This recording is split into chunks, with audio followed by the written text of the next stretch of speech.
reality glitched again today, and the fallout from this one is going to haunt college football for a very, very long time.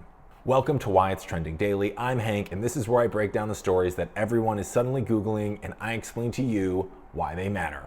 So the simple version, well, Notre Dame won 10 straight games, lived in the top 10 all season, and still got shoved out of the first 12-team football college playoffs so the committee could sneak Miami and Alabama into the party. Now, let's actually walk through how this mess all happened, shall we? So for weeks, the Irish were safely in the field. They started number 10 in the first CFP rankings. They climbed to 9. Even last week, they were still sitting at 10, with Miami at 12. Both teams were idle this same weekend. Neither played, neither won, and neither lost. And then today, with 0 games to judge, the committee looked at the same resume, the same head-to-head Miami win from week 1, and decided, actually, never mind, we're going to flip them. Miami jumps to number 10, Notre Dame drops to 11, and is the first team out of the playoff.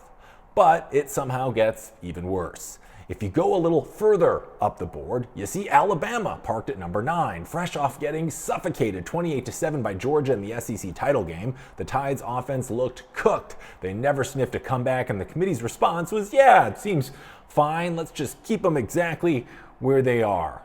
Okay, so if you're a Notre Dame player, here's what you watched happen over 2 weeks without playing a single down. Alabama loses, stays locked in. Miami sits at home and moves up. You sit at home and you drop 2 spots and lose everything. You don't need a PhD in analytics to understand why the Irish turned around and called the whole ranking process a complete farce, said the earlier shows were a waste of time, and basically accused the committee of playing emotional yo-yo with their entire season. As their AD put it, why drag student athletes through weeks of made-for-TV rankings just to pull the rug out from under them at the one that actually counts? And here's where the structural hypocrisy shows up. So the 12-team format was sold as more inclusive. More spots, more access, more paths in, but in the fine print it says locked auto bids for the big conferences, a guaranteed Group 5 slot. And Notre Dame, the most independent program on earth, are walking a tightrope with seemingly no safety net. This year, that tightrope, well, it snapped. Now, while the Irish are sitting at home, Tulane and James Madison are both in the bracket as 11 and 12 seeds. Great stories, fun teams, cool for the sport, but if you're Notre Dame, what you're hearing is congratulations on the 10-game win streak. We still had to squeeze you out to honor the contract language. And the TV guys, well, they pretty much admitted that. Chris Fowler flat out said this is a bracket we'll talk about forever, and hinted that the rules themselves forced the committee into these choices. Herbstreit is already on camera talking about jumping to a 16-team playoff because 12 leaves too many lawyers and not enough actual football.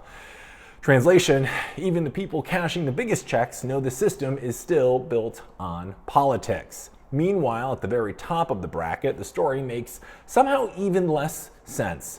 You've got Indiana, historically the Big Ten's punching bag, suddenly sitting at number 1 after going 13-0 and winning the Big Ten title by shutting down Ohio State like they were a mid-tier MAC school. Curt Cignetti took the least talented roster in the conference, according to the recruiting rankings, and turned them into a juggernaut that just ended a 32-game losing streak to the Buckeyes. Now, Indiana's rise is everything fans say they want. Merit over logo, coaching over recruiting star ratings, actual results over reputation, and yet the rest of the bracket still feels like it was built in a smoke-filled room trying to keep everyone happy instead of just ranking teams and living with the fallout. So why does this matter to you if you're a Notre Dame fan or a Miami fan or an Alabama hater? Because this is the future of every single sport you watch. It's the same fight in college football, the NCAA tournament, the expanded NFL playoffs. How much of this is decided on the field and how much is pre-baked into conference politics, TV contracts, and the brand value? If you root for a school that isn't blue blood, Indiana should give you hope.